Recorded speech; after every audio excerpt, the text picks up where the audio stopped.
আন্তর্জাতিক আইন বিজ্ঞানে বিলীয়মান বিন্দু কিনা? বিলীয়মান বিন্দু মানে কি? যে বিন্দুটা বিলীন হয়ে যাচ্ছে, বিলীয়মান মানে কন্টিনিউয়াসলি এটা অ্যাবলিশ বা বিলুপ্ত হয়ে যাচ্ছে। আন্তর্জাতিক আইন হচ্ছে আইন বিজ্ঞানের বিলীয়মান বিন্দু সম্পর্কে, এটা হচ্ছে মনীষীদের বক্তব্য। আন্তর্জাতিক আইন বিজ্ঞানের বিলীয়মান বিন্দু মানে এটা নাই নাই আবার আছে আছেও, ব্যাপারটা হচ্ছে নাই নাই আছে আছের মতো আন্তর্জাতিক আইনটা।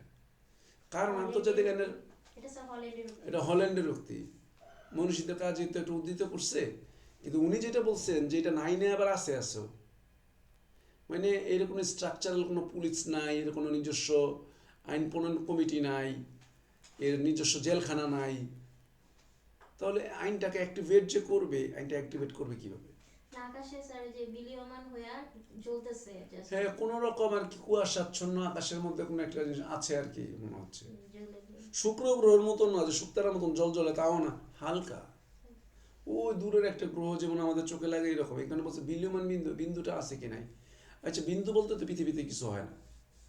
বিন্দু বলতে পৃথিবীতে কি হয়? বিন্দু কাকে বলে?